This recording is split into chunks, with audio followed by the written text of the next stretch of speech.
Imagine a prime minister of my country uh, who's not bothered with me. For whom, if I exist or not exist, it doesn't matter. How do you feel? Is a feeling that is so disheartening, and it almost makes you cold. Every time there's an election, every time there's an important issue, it's always that the refuge is taken on the top of the minority shoulders. And unfortunately, this has just grown now. It's become very ugly and it affects everybody. घुसपैठी, termites, come on. लगेगी आग तो आएंगे घर कई इज्जत में, लगेगी आग तो आएंगे घर कई इज्जत में, यहाँ पे सिर्फ अकेले मेरा ही मकान थोड़ी।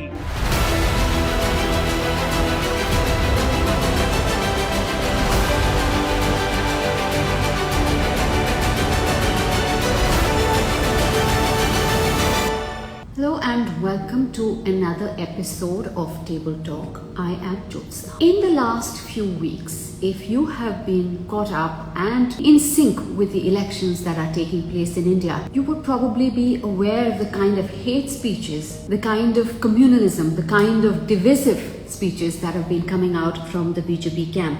You would have also noticed that there is hardly any conversation on jobs, on corruption, on inflation, or anything that impacts the development of a country. Some things that are definitely needed at this point. There are no conversations on healthcare, on education. Instead, all that we've been noticing is marginalizing a section.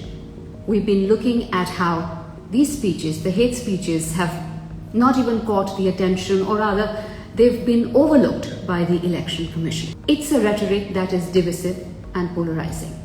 And as the party and the Prime Minister blatantly, they have been targeting the Muslim community. Really, what is the fault of the Muslims in the country? They're like you and me. They are trying to do the best they can with the lives that have been given. Is it fair to polarize, to marginalize, to target a community? A lot of people say, yes, okay, we are going to buy into it because yes, we've been, we're the majority, but yes, we've been living, let's just say, we've been, we haven't got the best of it. 80% Hindu majority, 18% Muslim minority. Do the math. This is a message that was sent to me by a very well-known psychiatrist in Mumbai. And I'm not going to read most of it because it is all fake information. It's misinformation, which I have countered on his Instagram handle, but let me just give you an idea. This is a man who's entitled. He's doing very well. He has loads of clients. He can afford to speak like this. We are experiencing a renaissance now, and it is unstoppable, he writes to me. It is the Hindu Renaissance, and not the religious, by the overarching faith where every religion or sect can flourish. We don't believe in it, he tells me. He's not speaking about jobs. He doesn't want to speak about jobs, he tells me. Why should I speak about jobs? Why should I speak about, job opportunities? Because he can afford to. He already has a job. The rest of you are getting played. It is politics, and you are getting played. Is this the country that we grew up in? No, it is not. Our country spoke of pluralism, and our country was very, very proud of its diversity. I just want to give you a sample of the speeches by the Prime Minister himself. He is called the Muslim infiltrators, Ghuspaitiye. He has accused them of taking India's wealth. He's spoken of this religious bias in wealth among those who make more babies. A not very subtle dig again at the Muslims, and it is another level of misinformation. He has spoken of the Congress manifesto as belonging to the Muslim League of Jinnah before India got partition. He says the Muslims will not even spare your Mangal Sutra. The kind of hate speech, the kind of misinformation that is floating around us. There is no regulation. I think it leaves it to us as people to think, is it really true? Are we really going to buy into this narrative? Because there's nobody else They're not going to speak. No one is regulating fake information, misinformation in this election season.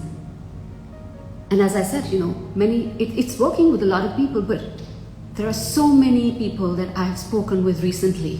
There are some who did not want to join the show, and I don't blame them. They don't want to join the show because they fear for themselves, or they fear for their children, or they have lost their jobs.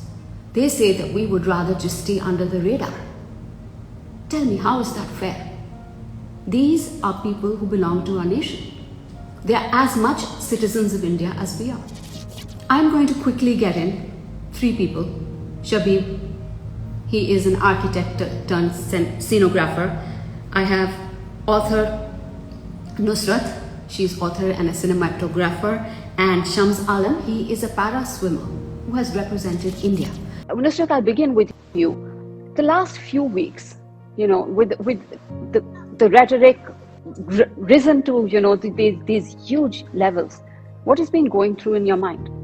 Well, I would say that I'm beyond disappointment for sure, but we keep reaching new lows where politics is concerned in India. And every time there's an election, every time there's an important issue, it's always that the refuge is taken on the top of the minority shoulders. And it's difficult because, it affects your daily thinking, because it's also transparent now, right? The hatred, the projection. Sitting and discussing this today, in today's day and age, speaks volumes in itself. So, frankly, though I would like to bring it here at this moment, that I would want to see this topic in a little different way, where it's not about how you feel as a Muslim in India today. It's gone down to a very larger perspective of how do you see yourself how do you feel as a rational and a righteous, right-minded kind of a person, not the right thing, but the right-minded kind of a person. How do you feel as a person who is a logical, rational thinker, who is somewhat an intellectual, who has some bit of basic understanding of what is right and wrong? How do you feel as that person in today's India? Is becoming a question now. It's not only about yes, Muslims are today. Yes, that is the situation today. But in general, if this is the standard of our conversations in today's time and in today's date, where instead of discussing our future, we are discussing our history. It's quite sad, and it's quite disheartening to see a country which has so much of potential still floating somewhere down below that level. Shams, if I can get you, you've represented India as a para swimmer. You've held that flag up high every single time, and I've seen it, and I've seen your accomplishments. What are the thoughts in your mind at the moment? You have always seen me, and for us, it does not matter a lot. Being a Muslim or being an international player, we always represent our country, and we feel proud. All the panelists would be agree. We give more important as a practicing Muslim also. We believe respecting our nation is more important, which is already there in our book, and our Prophet has also said, and that's what we do. But at the end of the day, we do feel somewhere some pinch in our heart also that somewhere we are not equal. Actually, the treatment we get, in fact, in our day-to-day life, in our practice life also, sometimes you feel excluded sometimes. I think religion has been such an important aspect of Indian history and Indian politics that, this conversation will always happen, and people will always use minorities, whether it's religious minorities or castes, to win elections. And unfortunately, this has just grown now. It's become very ugly, and it affects everybody. Whoever's not from the majority, it's a privilege to say it doesn't affect me. I mean, I am from a privileged background, and I would say it affects me. I'm just trying to imagine people who are not as privileged and from minority backgrounds, whether it's Dalits, whether it's Christians, Muslims, Sikhs. It is affecting us, the level of othering that happens in conversations. And it's also so disheartening to read about atrocities, about being spoken to of in such a dehumanizing way. I mean, I don't know how much is right to speak in today's India. So I'm like really weighing each word that's coming out of my mouth. But Ghuspaiti, termites, come on. I mean, even if you were talking about people taking political refuge in India, this is not the right vocabulary. I mean, there is a crisis. I mean, we are sending our children to US and Canada, and very happily we are telling the world, so what if a bunch of other people are coming and taking refuge in India? This is not the language. So I take offense to the modern, the normalizing of just our political vocabulary, and I just have a lot of anger. Sorry. Shabir, what are your emotions? Do you manage to keep them in control? I try and shake it off every day here and there. Just get it out of my head. Like not let it affect me too much. Concentrate on my work. Coming from an industry that I belong, I'm usually occupied a lot in my work, and I try and keep myself as honest and as earnest in my work as possible. So I try and what has happened is, the change that has happened is, one, I've stopped watching news. I am not at all updated with the current affairs. Frankly speaking, because there's nothing to be updated about. It's the same rant here and there again and again. So as an informed Indian individual, I am lacking the information. Somewhere down the line, I think it might just end up affecting me someday. It's just that I've just blocked myself right now. It's like an ostrich mentality. I don't want to see. I get in, I do my work. This is my life. I want to work like that. But how long? That question keeps looming at the back of the head. That how long will I be able to survive like that? Will I be able to push myself to stay away from that? The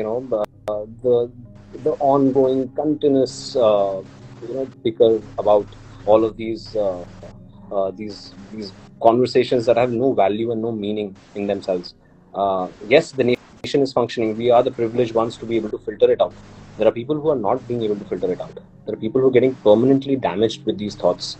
There are people who are not educated enough to be able to pull themselves out of this and concentrate on something else. There are people who don't have jobs. They're all day on WhatsApp and all day discussing certain, certain kind of iterations of their whole, thought processes with people, and are getting corrupted with other people's thought processes that are actually intending to do so. So, I mean, frankly speaking, I am still privileged to keep myself out of it, concentrate on the work that I'm doing, concentrate on the education that I've had, and utilize it to earn a decent livelihood for my family and for myself. I am able to do that. But I wonder, what about the others? There are other non-Muslims also who are continuously are developing this very, I would say, poisonous kind of negativity inside them against a particular community. When I shifted to Gurgaon almost three weeks or 1 month just after the new incidents. Okay, I just shifted to Gurgaon. Everyone was like really, everyone was like asking me these things. That, are you sure you want to shift to Gurgaon? Are you sure? I mean, I was like, yeah, theek hai, yaar. I'm going to a gated society. I mean, how bad is it going to be? And it's happened in Noo. It's a small little village in Gurgaon, far away. Theek hai, it's okay. I think it's not that bad. ये छोटा मोटा होता रहेगा. This is their political way of functioning. It's okay. I'll still shift. When I shifted, I had some carpentry work to be done. I still haven't gotten half of it done yet because there were no carpenters in the area. And the broker, Kishan, told me that सारे भैया वो Mohammedan भाई लोग हैं, वो लोग तो सब चले गए हैं यहाँ से, अब तो कोई है नहीं यहाँ पे, तो हम लोग भी बहुत परेशान हैं, हम भी नहीं करा पा रहे. Imagine a full lot of people leaving their livelihood and just leaving and going, displacing themselves just because an incident happened somewhere, and this was still a small scale incident. I'm really wondering. What happens if, God forbid, there is something furthermore dramatic than that happens? When it comes to athletes, it's not like, this communalism hasn't been seen. हमने देखा है, Mohammad Shami, one day he's a hero, one day he's a villain, These kind of thoughts, do they impact you when you train? So recently we shifted to Delhi and we were trying to find out a house on rent. And we got also few, but the same thing like, oh, you are a Muslim? No, sorry, you are not allowed to be there. We cannot offer you this kind our home. Like I was thinking, like the same way. See, if suppose instead of me, if there is someone else like Mohammad Siraj or Mohammad Sami is there, does people will do the same kind of thing with them also? Yes. So this is a kind of very, very small issue, but it is impacting on a very larger scale. And I'm sure this is not impacting only me. A lot of people are there and they are also facing the same kind of issue. Somewhere I feel like now development and like jobs, so many things. But nowadays, whatever we are listening in ongoing through the social media or different speech, it's really, really pathetic. And I don't feel like as a leader, whatever we are trying, we all try our best to give the best thing to our community and our people, our country, our homeland, and our fellow citizens. When there was a time of COVID, we did a lot of charity work, and we never seen like people are Muslims or Hindu or their caste and their religion. But sometimes when I was there, my wife was telling like, you are praying for a country, and people are not even ready to give you a house on rent. Imagine the scenario. What kind of hate is going on? Journalist, a friend of mine, he's written, if there's so much negativity, why shouldn't we speak about positivity? But is that easier said than done? I very often post things on Instagram and on my social media handles about negative stuff, and I'm often told not to do that because that's too real for people to stomach. But I'm sorry, I'm not here to put those positive stories, because we are at the butt of we are the receivers of this hate, and if I am not going to speak about it, I'm not here for spreading that positivity either. And I really respect all those journalists, handful of Muslim journalists, handful of Dalit journalists that we have, that they are investing their time in busting these stories and bringing out the real stuff which somebody needs to tell. Because if everyone's just going to talk about shiny, happy things, then this is just going to be a story that nobody thought of telling. And it comes with consequences. It comes with people looking at you with suspicion, people wanting to avoid you, skipping your stories. But I feel the need to speak up. I don't want to hide. I don't want to be the ostrich. I don't want to say, oh, everything is good. Spreading positive stories. I do put in an occasional cat video, but that's all I can do. At the end of the day, if you look at the crime against minority communities, just anything, I'm scared to name things, but cow-related violence that has happened. 87% victims have been Muslims. Jobs, education, cleaning of mohallas, ghettos. Who is at the receiving end of all these things? My father, for the longest time, was scared of giving my full name in a train reservation list because he was like, "Zyada Muslim nahi lagna chahiye, N Jafri mein nikal jayega." But look at it, there was a man who was wielding a gun and went and shot 3 Muslim-looking people. So this is dangerous stuff happening in the country. These are not isolated madman events. I would say it's a cause of concern, and I feel like I can be a voice for this stuff. Always about being real. It's not like there is a negativity being created. The new violence that where you shifted it, an imam died there, right? Yeah. These are big things. Yeah. Not finding a house. Everyone is chipping in. Not finding a house, I think, is a little old problem, has always existed in our country. Because everyone it's chips that it's in become the a little. little louder. Frankly speaking, somewhere down the line, it's okay. it's a private space. I can adjust to that. I can say that, all right, you're not comfortable in a person who eats meat to stay in your house. It's your home. You've made it with love. You've made it with a lot of effort. You don't want to share it. Fine. All right. Okay. That is, I would still say I can adjust and digest that. That is fine. I will respect the boundaries. Understood. The differences lie. The differences are there. We cannot eliminate and erase all the differences. Those are fine. You can keep yours, we can keep ours, a little bit of here and there. It's about coexistence. We have been coexisting, we have always been coexisting. What are those actually, actually frustrating moments where you feel so helpless and so powerless as a human being that you are like, ab kahan jaye? Where do we go now? You know?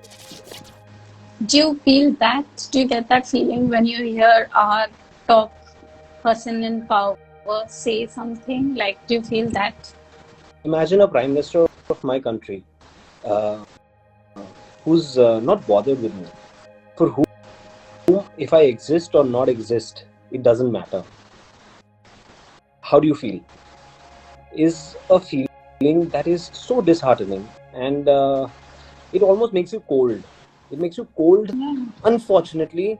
And I would not refrain to say this, that this has been a conversation. It is biting in my empathy, my love, and my emotional attachment to this country, and I'm really furious for that. Born and brought up here, just because you are keeping me at a one-hand distance, because you are keeping me as if I just don't exist. If you're keeping me like that, then how long will I be able to love all of these things and say that these are mine? The educated is getting frustrated. The not educated is getting scared and paranoid. And eventually there's this whole bit of one community that is getting detached slowly and slowly. Okay, you want to focus on the majority? Understood. Focus on the majority.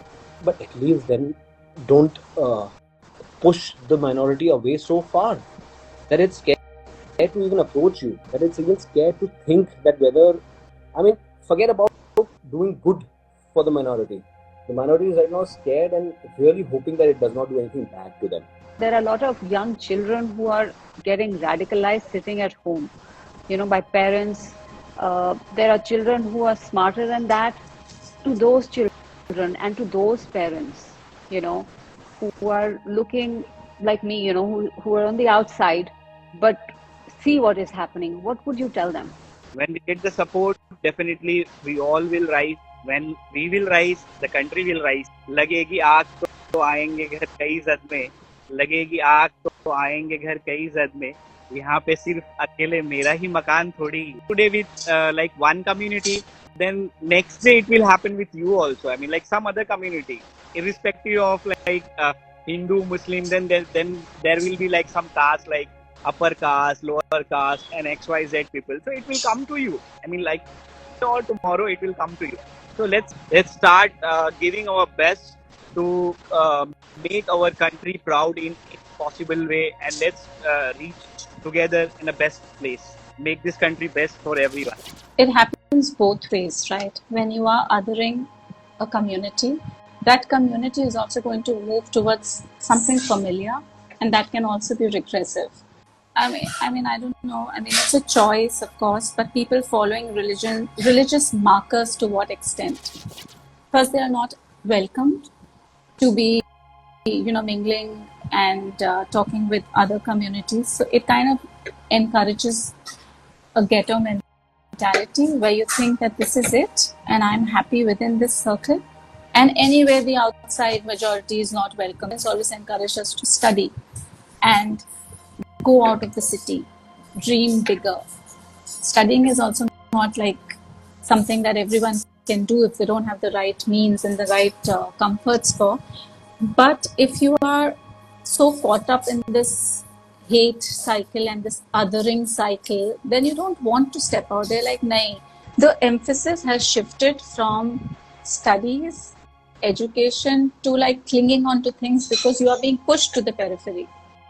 See, when, for example, the Babri Masjid, the Ram Janmabhoomi Mandir was being inaugurated, what do you think was happening in our cities that time? It was a highly political event. It was by all means a political event. And in that, little children were roaming around with saffron cloths. This is not just a simple inauguration. You are involving your children, right? Children are noticing what's happening. Cityscapes are changing for that 2-3 days. So it's a political event guised as a religious, joyous event, but you're sending a different message to children. You don't even realize that you're participating in a political event very, very joyously. And those days, I don't know, it was kind of weird, that 1 week. You know, I think now it's politicians just and unfortunately, the politicians, they will jump parties benefit. Yeah. and take whatever benefit they get. One day they are all for Congress, the next day they are speaking a right wing, with the BJP, or or vice versa. Yes. But it's the voter who is going to stick to that ideology. Let's not blindly follow our politicians. Let's sit down and think. We're a pluralistic country. We were very proud of our syncretism. We lived to be a diverse country where we spoke different languages, where we embraced different cultures. Do we want to be a singular identity country? Is that really what we want to be, and lose everything else in the bargain? Is that really what we want to become? Really, at the end of the day, I just want to ask our viewers, who wins if India loses?